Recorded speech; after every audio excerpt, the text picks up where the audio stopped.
দেশের পশ্চিমাংশে ভারী বৃষ্টিপাত ছাড়া তাপমাত্রা কমার কোনো সম্ভাবনা দেখছে না আবহাওয়া অধিদপ্তর।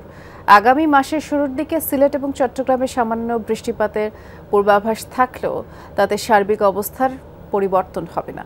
এদিকে বাড়তে থাকা গরমে অতিষ্ঠ জনজীবন। সিলন ফ্যামিলি ব্লেন্ডের কড়ালিকার আর সতেজ স্বাদের পারফেক্ট ব্লেন্ডে স্বপ্নেরা মেলুক টানা।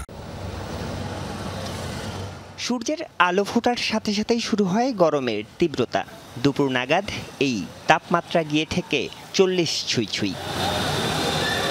টানা দাবদাহের মধ্যেই অফিস আদালত কিংবা কর্মস্থলে বের হওয়া মানুষের প্রাণ তখন ওষ্ঠাগত। গরমের তীব্রতায় হাঁসফাঁস অবস্থা ছোট বড় সবার। রাত্রে ঘুমাইতে পারি না, দিনও রাস্তাঘাট থাকে, বিল্ডিং এর গরমে অস্থির। আল্লাহ চালাইতেছে, আল্লাহ বাঁচায় রাখছে আর কি আমাদের।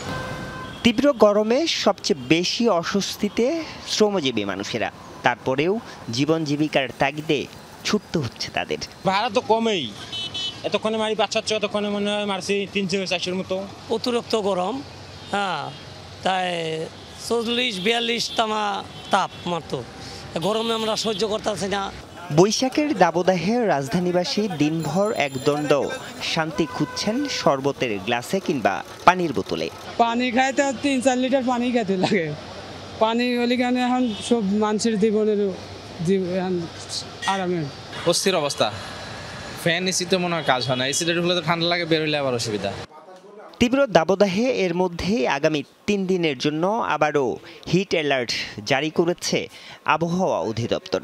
হিট অ্যালার্ট এত সহজে আমাদের হয়তো বা নাও যেতে পারে, যদি আমাদের যাওয়ার একমাত্র উপায় হলো বা মাধ্যম হলো যদি বাংলাদেশের পশ্চিমাংশে ভালো মানের একটা বৃষ্টি হয় এবং সেই বৃষ্টির প্রভাবটা যদি বাংলাদেশেও থাকে, বাংলাদেশে একটা ভালো বৃষ্টি হতে হবে, দেন আমরা আশা করতে পারি যে আমাদের তাপপ্রবাহটা সারা দেশে কমে আসতে পারে। আরিফুর রহমান সবুজ, যমুনা নিউজ, ঢাকা।